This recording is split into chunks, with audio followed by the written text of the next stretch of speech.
आज हम लोग बात करेंगे regarding renal transplant and some common myths जो रेनल ट्रांसप्लांट को सराउंड करते हैं। तो अगर हम लोग किडनी ट्रांसप्लांट का बात करें, renal transplant is the best form of renal replacement therapy for patients of CKD as compare to dialysis. देखा गया है कि ट्रांसप्लांट में चांसेस ऑफ इन्फेक्शंस कम होते हैं, वास्कुलर कॉम्प्लिकेशंस भी कम होते हैं एंड क्वालिटी ऑफ लाइफ काफ़ी अच्छा होता है। अगर हम लोग टाइप्स ऑफ रेनल ट्रांसप्लांट की बात करें, रेनल ट्रांसप्लांटेशन कुछ टाइप्स के हो सकते हैं, जिसमें नंबर 1 है एबीओ कंपैटिबल ट्रांसप्लांट, मतलब डोनर और रिसिपिएंट का ब्लड ग्रुप सेम है। सेकेंड टाइप है एबीओ इनकम्पैटिबल ट्रांसप्लांट, मतलब डोनर और रिसिपिएंट का ब्लड ग्रुप अलग है। नंबर 3 है जो बहुत इंपॉर्टेंट है, दैट इज स्वैप ट्रांसप्लांट। इसमें क्या होता है, एक दो अलग pairs of donor and recipient है जो एक दूसरे के साथ ब्लड ग्रुप के कारण, म्यूचुअल इनकम्पैटिबिलिटी के कारण एक दूसरे को नहीं दे पा रहे, वो एक दूसरे को किडनी दे देंगे। इसको स्वैप ट्रांसप्लांट बोला जाता है।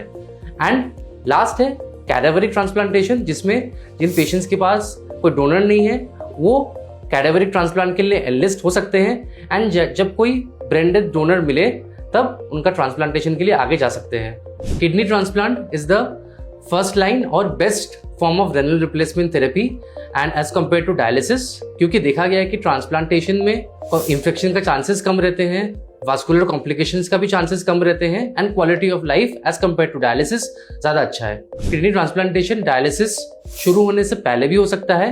इसको प्रीएम्प्टिव ट्रांसप्लांट बोला जाता है, मतलब अगर कोई पेशेंट जिनको क्रोनिक किडनी डिजीज है, जब उनके जीएफआर ईजीएफआर लेस देन 20 पहुंच गया है, तब डायलिसिस शुरू होने से पहले वो ट्रांसप्लांटेशन के लिए जा सकते हैं। इस प्रक्रिया को प्रीएम्प्टिव ट्रांसप्लांटेशन बोला जाता है।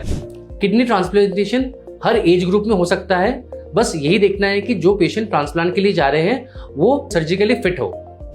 जनरली दोनों किडनीज जो खराब हो चुके हैं वो निकाला नहीं जाता है, वो अपने जगह ही रहता है, नया किडनी लग जाता है। कुछ केसेस में जिसमें बार बार अगर पेशेंट को पुराने किडनीज में इन्फेक्शन हो रहा है, कि पुराना किडनी का साइज बहुत ज़्यादा है, जैसे कि पॉलीसिस्टिक किडनी है, कि पुराने किडनीज के अंदर ब्लीडिंग हो रहा है, उस केसेस में पुराना किडनी को निकालना पड़ता है। जनरली जो किडनी डोनेट करता है उनको कोई ज़्यादा रिस्क नहीं होता है, हालांकि देखा गया है कि कुछ साल बाद उनको थोड़ा बहुत ब्लड प्रेशर हो सकता है। ट्रांसप्लांटेशन के बाद एक फीमेल कंसीव कर सकते हैं। हम लोग यशोदा मेडिसिटी इंद्रपुरम पे ट्रांसप्लांट क्लिनिक लॉन्च कर रहे हैं वर्ल्ड किडनी डे के ओकेजन पे। इस क्लिनिक के द्वारा हम लोग सीकेडी पेशेंट्स को ट्रांसप्लांट प्रोसेस के बारे में, प्री ट्रांसप्लांट वर्कअप के बारे में जानकारी देना चाहते हैं। इसके अलावा जिन डोनर एंड रिसिपिएंट के बीच प्रॉब्लम्स है बिकॉज ऑफ ब्लड ग्रुप की HLA इनकम्पैटिबिलिटी के लिए इश्यूज आ रहा है इन डोनेशन, उनको हम लोग स्वैप के लिए एनलिस्ट करेंगे।